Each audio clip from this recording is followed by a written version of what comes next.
नमस्कार दोस्तों, बनाना study circle YouTube channel में आपका हार्दिक स्वागत है। आज हम जिस टॉपिक का जिक्र करेंगे राजस्थानी वेशभूषा।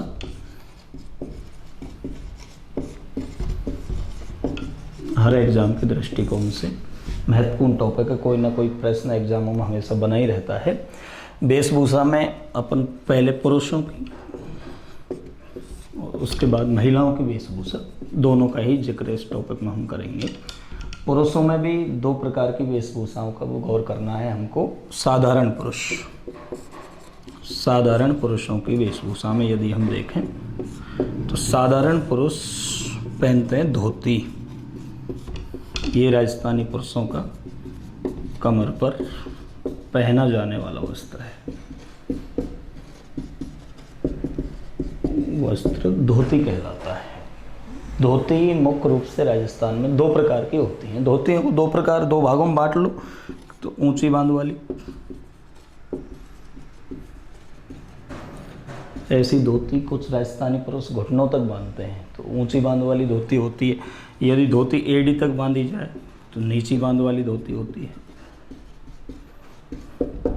तो ऊंची बांध वाली धोती राजस्थान में जैसे किसान वर्ग है, खेती बाड़ी का जब काम करते हैं तो घुटनों तक की धोती बांध करके करते हैं, ऊंची बांध वाली धोती होती है। राजस्थान का मजदूर वर्ग है, श्रमिक वर्ग है, ऊंची बांध वाली धोती पहनता है। इसके अलावा राजा महाराजाओं के टाइम पे जो योद्धा वर्ग होता था ऊंची धोती बांधता था। बात आती है नीची बांध वाली धोती राजस्थान में कौन सा वर्ग धारण करता है, तो राजस्थान में ब्राह्मण वर्ग नीची बांध वाली धोती धारण करता है। एक ऐसा वर्ग भी है जो उसकी वेशभूषा ही धोती होती है। ऐसा वर्ग राजस्थान में कौन सा होगा, तो ऐसा वर्ग होगा शिकारी। शिकारी वर्ग की तो वेशभूषा ही धोती मानी जाती है, क्योंकि उसको भाला बर्छी चलाने पड़ते हैं शिकार के काम में, आखिट के काम में, तो वो केवल धोती पहनता है। दोस्तों, आप पिछले एग्जामों के रिकॉर्ड के आधार पर देखें तो ज़्यादातर जो प्रश्न आ रहे हैं वो जनजातियों की वेशभूषा से बहुत ज़्यादा प्रश्न पुटअप हो रहे हैं। अब धोती में भील जनजाति वर्ग की एक तंग धोती होती है, ठेपाड़ा। आपको मोस्टली ध्यान देना है, जनजाति वर्ग की वेशभूषाओं से ही प्रश्न सर्वाधिक आते हैं। तो भील जनजाति के लोगों द्वारा पहनी जाने वाली तंग धोती को राजस्थान में क्या कहा जाता है, बहुत प्रश्न आता है। तो भील जनजाति के लोग जो तंग धोती धारण करते हैं उनको राजस्थानी भाषा में ठेपाड़ा कहा जाता है। भील पुरुष कमर पे ही, भाई कमर की वेशभूषा की बात चल रही है, तो भील पुरुष कमर पे ही एक लंगोट बांधते हैं। कमर पर पहनाने जाने वाला भील पुरुषों का वो वस्त्र खोयतू कहलाता है। महिलाओं में ऐसा वस्त्र कछावू कहलाता है और पुरुषों में ऐसा वस्त्र खोयतू कहलाता है। तो ये तो दोस्तों धोती कमर पे धारण की जाती है। मुख्य रूप से ये दो प्रकार की होती हैं, ऊंची बांध और नीची बांध वाली धोती। तो नीची बांध वाली धोती ब्राह्मण वर्ग धारण करता है। ऊंची बांध वाली धोती किसान श्रमिक योद्धा वर्ग के द्वारा धारण की जाती है। जनजातियों की वेशभूषा में भील जनजाति के लोग जो तंग धोती पहनते हैं धारण करते हैं उसको राजस्थान में ठेपाड़ा कहा जाता है। कमर पर लंगोट टाइप में भील जनजाति के लोग एक वस्त्र धारण करते हैं, उसको खोयतू कहते हैं। और महिलाएं जो कमर पर धारण करती हैं भील जनजाति में उनको कछावू कहा जाता है। एक वस्त्र है धोती के बाद कुर्ता, अंगरखी भी कह देते हैं, बुगतरी भी कह देते हैं,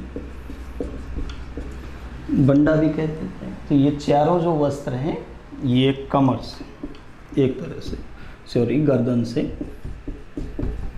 घुटनों तक पहना जाने वाला राजस्थानी पुरुषों का वस्त्र कुर्ता भी, अंगरखी भी होता है, बुगतरी भी होता है, बंडा भी होता है। बात करें राजस्थानी पुरुषों की वेशभूषा में, एक वेशभूषा है पाग।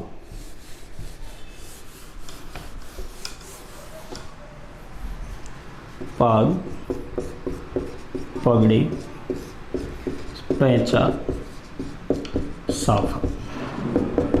तो ये राजस्थानी पुरुषों का सिर पर धारण किया जाने वाला वस्त्र है। राजस्थानी पुरुष सिर पे जिस वस्त्र को धारण करते हैं उसे पाग, पगड़ी, पैंचा या साफा कहते हैं। ये राजस्थानी वेशभूषा की एक ऐसी वेशभूषा है जिससे हमारे यहाँ इज्जत का प्रतीक। हिंदी में एक मुहावरा भी है, पगड़ी उछालना, बेइज्जती करना। तो राजस्थान की कौन सी वेशभूषा इज्जत का प्रतीक मानी जाती है? तो पगड़ी, साफा, पैंचा, पाग, ये सब इज्जत का प्रतीक माने जाते हैं। अब राजस्थान में पगड़ी कहाँ की प्रसिद्ध है? मेवाड़ क्षेत्र की प्रसिद्ध है। उदयपुर, चित्तौड़ की पगड़ियाँ प्रसिद्ध होती हैं, मेवाड़ क्षेत्र की पगड़ियाँ प्रसिद्ध होती हैं। राजस्थान में साफे किस क्षेत्र के प्रसिद्ध हैं? तो राजस्थान में साफे कहाँ के प्रसिद्ध माने जाते हैं? तो मारवाड़ क्षेत्र के साफे। सिर का ही वस्त्र है, लेकिन मारवाड़ क्षेत्र में साफे प्रसिद्ध हैं। मेवाड़ क्षेत्र की, उदयपुर, चित्तौड़गढ़ की पगड़ियाँ बहुत ज़्यादा प्रसिद्ध हैं। पगड़ी के इतिहास पर गौर करें तो भारत देश में इसको आगे बढ़ाने का जो कार्य किया था मुग़ल सम्राट अकबर ने किया था। लेकिन इसी प्रश्न को अपन राजस्थान के लेवल पर देखें तो राजस्थान में पगड़ी को विकसित करने का जो श्रेय जाता है वो चारण कवि दुर्साढ़ा को जाता है। तो प्रश्न दोनों तरीक़ा से पुटअप हो जाता है। भारत के लेवल पर बात करें तो भारत के लेवल पर पगड़ी को विकसित किया है अकबर ने। अपन स्टेट लेवल पर बात करें, राजस्थान में पगड़ी को सबसे ज़्यादा विकसित करने का श्रेय किसको है? तो राजस्थान में पगड़ी को सबसे ज़्यादा विकसित करने का जो श्रेय है वो चारणों के एक कवि होते दुर्साढ़ा, सबसे ज़्यादा श्रेय इन्हीं को जाता है। मेवाड़ क्षेत्र में राजस्थान में पगड़ी बांधने वाला व्यक्ति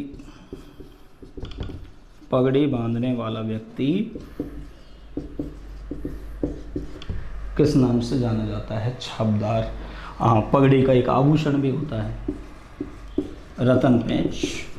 राजस्थान की पगड़ी का एक प्रमुख आभूषण माना जाता है, रतन पैंच कहते हैं। अवसरों पर, विभिन्न अवसरों पर राजस्थान में अलग अलग तरह की पगड़ियाँ बांधी जाती हैं। जैसे किसी की मृत्यु हो गई है तो राजस्थान के लोग सफ़ेद पगड़ी धारण करते हैं। श्रावण मास में राजस्थान के लोग लहरिया पगड़ी धारण करते हैं। राजा महाराजाओं के टाइम पे योद्धा युद्ध क्षेत्र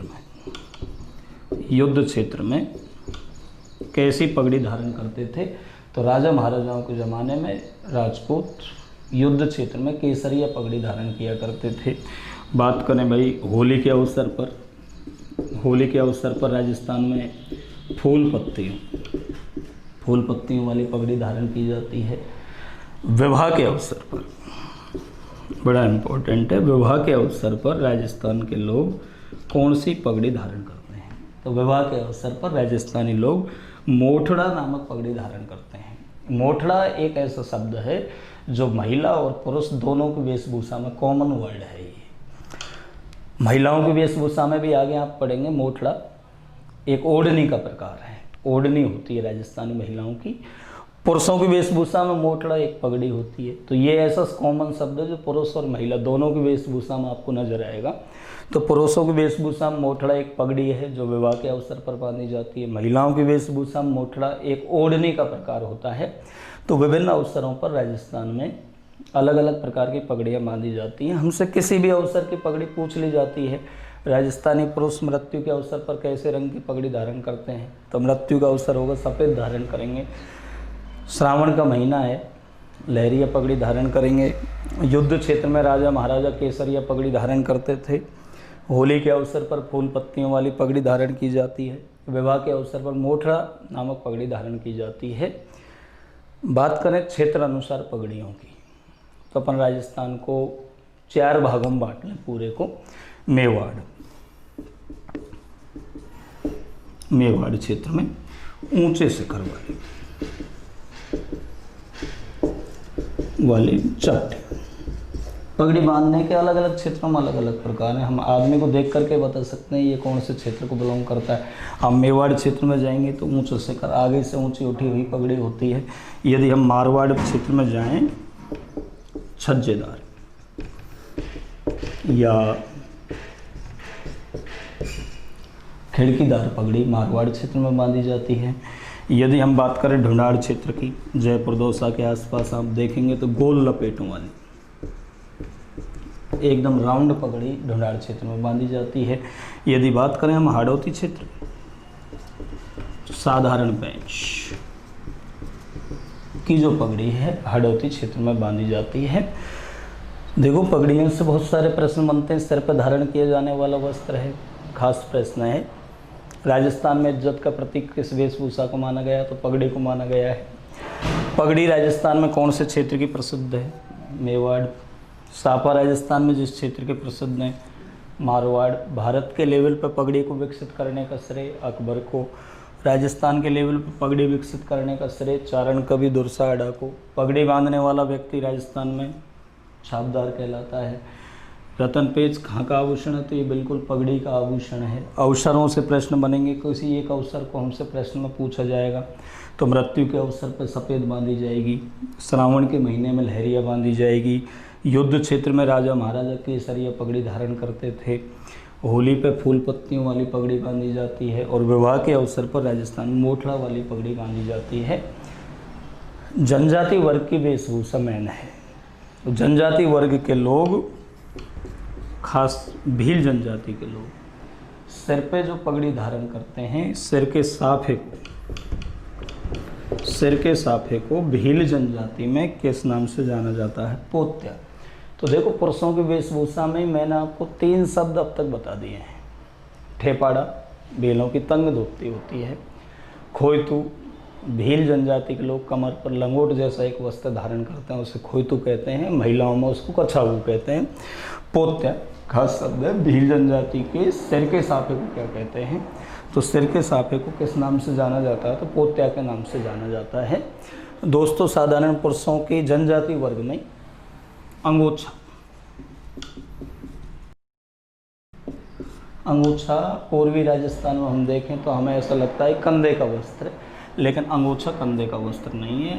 अंगोछा सिर पर धारण किया जाने वाला वस्त्र। जनजाति वर्ग के लोग कोई फंक्शन में जा रहे हैं, प्रोग्राम में जा रहे हैं, तो पोत्या 7-8 मीटर का लंबा होता है, उसको बांध करके जाते हैं। खेतों में काम करने के लिए जब भील जनजाति के लोग जाते हैं तो सिर पे कोई कपड़ा धारण करके जाते हैं छोटा, उसको अंगोछा कहा जाता है। तो अंगोछे में कंधे वाली गलती हमसे नहीं होनी चाहिए। अंगोछा हमेशा सिर पर धारण किया जाने वाला वस्त्र है। ये तो दोस्तों साधारण पुरुषों की वेशभूषा के बारे में आपको बता रहा था।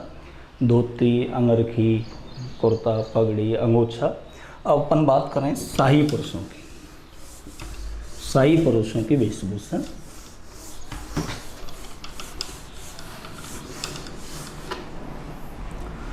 शाही पुरुष अचकन पहनते थे। ये अंगरखी का उत्तर रूप था। अंगरखी का सुधरा हुआ रूप या उत्तर रूप अचकन कहलाता था। राजा महाराजा इसको पहनते थे। चोगा, इसको राजा महाराजा अचकन के ऊपर पहनते थे। एक वस्त्र था भाई जामा। जामा को भूल करके पायजामा वाली गलती आप नहीं करें। जामा राजा महाराजाओं का एक वस्त्र होता था, और ये वस्त्र है जो फ्रॉक महिलाओं की ऐसा होता था। इसे गर्दन से घुटनों तक पहना जाता था, और इसकी जो सिलाई की जाती थी वो 2 रूप में की जाती थी। गर्दन से घुटनों तक का वस्त्र था। अब ये वस्त्र गर्दन से और कमर तक इसकी जो सिलाई होती चुस्त बनाया जाता था। जैसे बॉडी का आकार है उसी हिसाब से ये कमर तक सिला जाता था। अब बचा ये कमर से घुटनों तक, कमर से घुटनों तक घेरदार होता था। तो जामा को पायजामा वाली गलती नहीं करनी है। ये गर्दन से घुटनों तक का वस्त्र होता था। अब ये 2 तरह की सिलाई में होता था। गर्दन से कमर तक ये चुस्त रहता था, और कमर से घुटनों तक ये घेरदार बनाया जाता था। जामा के बाद एक वेशभूषा कमरबंद या पटका। तो ये एज ए बेल्ट की तरह काम करता था। जामा के ऊपर कमर पर राजा महाराजा एक कपड़ा लपेट कर एक वस्त्र लगा करके चलते थे, उसे कमरबंद या पटका कहा जाता था। और मुख्यतः राजा महाराजा इसमें तलवार या कटार धारण करने के लिए इसका उपयोग किया करते थे। एक ब्रजस, चूड़ीदार, पायजामे के समान राजा महाराजाओं का जो वस्त्र होता था उसे ब्रजस कहते थे। एक वस्त्र राजा महाराजाओं को होता था आत्मशुक। आत्मशुक ऋतु का वस्त्र था, शीत ऋतु। मोटे कपड़े का बना वस्त्र होता था, कंबल जैसी मोटाई का बना हुआ एक वस्त्र होता था, पूरे शरीर को ढकता था। तो ऐसे गर्दन से एड़ी तक पूरे शरीर को ढकने वाला मोटे कपड़े का बना वस्त्र आत्मशुक कहलाता था। राजा महाराजा इसे शीत ऋतु में धारण किया करते थे। अब राजस्थान का जो सबसे प्राचीन आत्मशुक है वो जयपुर के सिटी पैलेस में रखा हुआ है।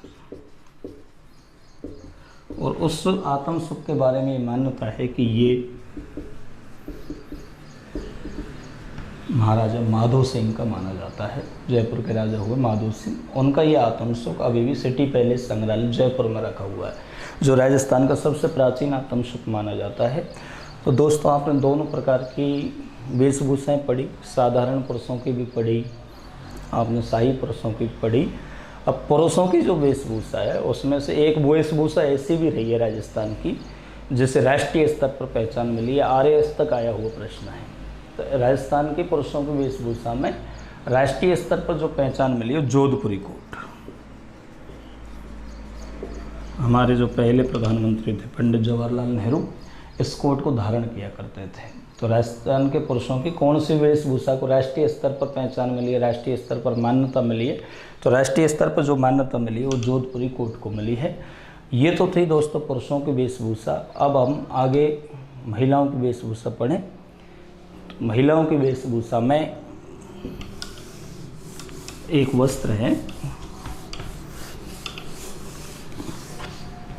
कांचली,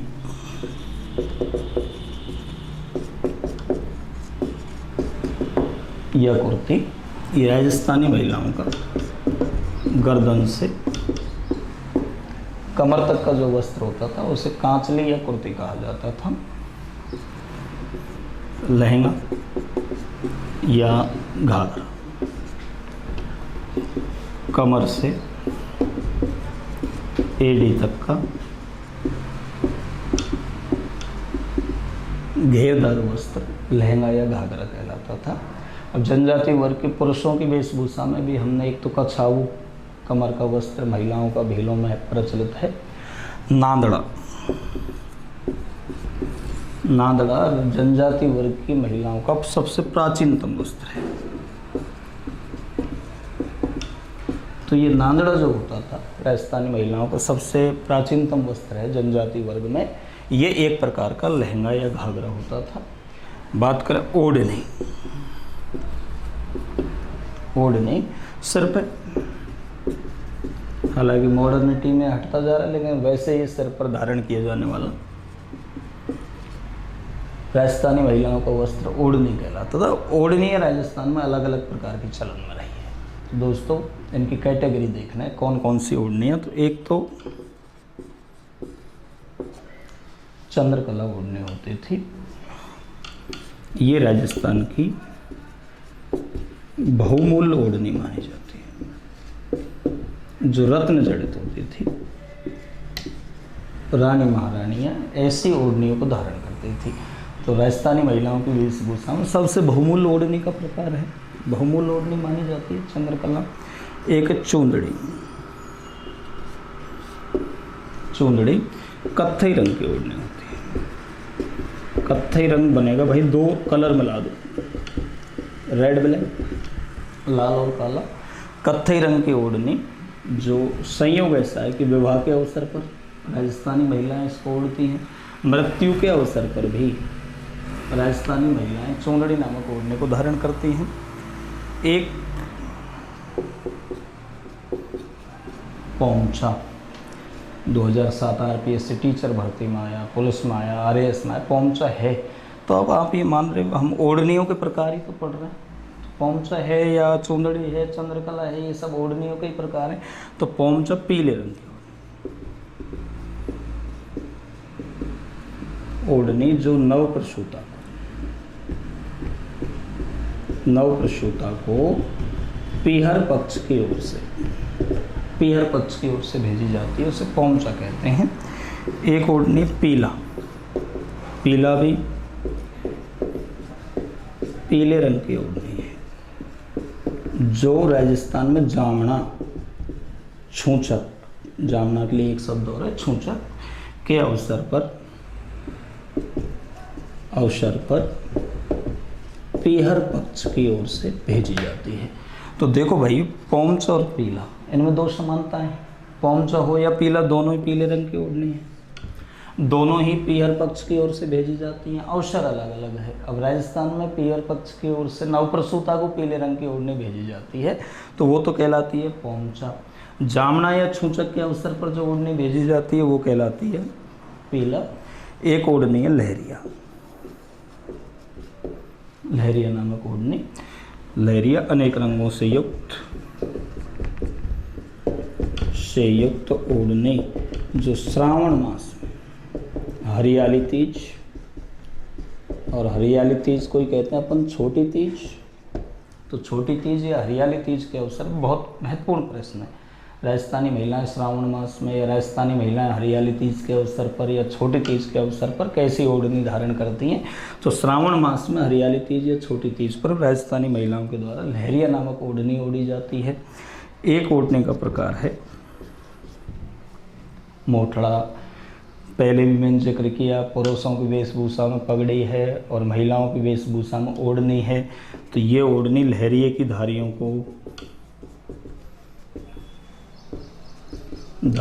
को परस्पर काटते हुए बनाई गई, तैयार की गई ओढ़ने को राजस्थान में मोठड़ा कहते हैं। एक ओढ़ने का प्रकार है जनजाति वर्ग का, वैसे है कटकी। जनजाति वर्ग में अविवाहित कन्याओं के द्वारा ओढ़ी जाने वाली ओढ़नी को कटकी कहा जाता है। तो ये दोस्तों मुख्य ओढ़नियों के प्रकार हैं, इम्पोर्टेंट हैं। आप पिछले पेपरों का अध्ययन करें, ओढ़नियों से हमेशा प्रश्न एग्जामों में आते रहे हैं। सबसे कीमती ओढ़नी को चंद्रकला कहा जाता है, विवाह मृत्यु के अवसर पर धारण की जाती है। चूंदड़ी होती हैं, पीले रंग की दो होती हैं। पोंचा नवप्रसूता को पीला जामना के अवसर पर भेजी जाती है। श्रावण मास में हरियाली तीज पे लहरिये की धारियों को काटते हुए बना दी जाए तो मोठड़ा। जनजाति वर्ग का विशेष ध्यान रखना है, अविवाहित कन्याओं के द्वारा ओढ़ी जाने वाली ओढ़नी को कटकी कहा जाता है। अब अपन पिछले जो पेपरों में सबसे ज़्यादा आया है तारा भात, कैरी भात। भात का मतलब दोस्तों प्रकार, कैरी का आकार बना हुआ है, स्टार बने हुए हैं। भात प्रकार का मतलब होता है तारा भात, कैती भात, ज्वार भात, लहर भात, पावली भात। अपन से एग्जामों में एक भात को दिया जा रहा है। राजस्थान में तारा भात की ओढ़नियाँ ओढ़ी जाती हैं। पुलिस में लगातार 2 बार आया तारा भात की ओढ़नी, कैरी भात, जिनमें भात लगा हुआ हो। ये एबेसदय विकल्पों में ये आता है। तारा भात की ओढ़नियाँ ओढ़ी जाती हैं जाट महिलाओं के द्वारा, राजपूत महिलाओं के द्वारा, आदिवासी वर्ग की महिलाओं के द्वारा। तो ऐसी ओढ़नी जो राजस्थान में ओढ़ी जाती हैं वो आदिवासी या जनजाति वर्ग की महिलाओं के द्वारा ओढ़ी जाती हैं। एक है पीरिया, पीले कलर की जनजाति वर्ग में होती है। सिंदूरी एक इनकी साड़ी होती है। जामसाई, तो ये भी जनजाति वर्ग की। पीरिया, सिंदूरी, जामसाई ओढ़नी, तो ये जनजाति वर्ग की वेशभूषा मोस्टली अपन को ध्यान रखना है। तो दोस्तों इस टॉपिक में आपने राजस्थानी पुरुषों की, साधारण पुरुषों की, शाही पुरुषों की, महिलाओं की वेशभूषा के बारे में पढ़ा। प्रत्येक कंपटीशन की दृष्टि से महत्वपूर्ण टॉपिक है, कोई ना कोई प्रश्न बना रहता है। इसी तरह से समझें। यदि आपको किसी भी प्रकार की कोई समस्या हो तो कमेंट बॉक्स में मुझे ज़रूर शेयर करें ताकि हम उनके समाधान के प्रयास कर सकें। यदि आप हमारे चैनल पर नए हैं तो दोस्तों निश्चित रूप से चैनल को आप सब्सक्राइब करें ताकि आपको लेटेस्ट वीडियो अपडेट होते रहें। पोस्ट को लाइक करें, ज़्यादा से ज़्यादा शेयर करें। बहुत बहुत धन्यवाद।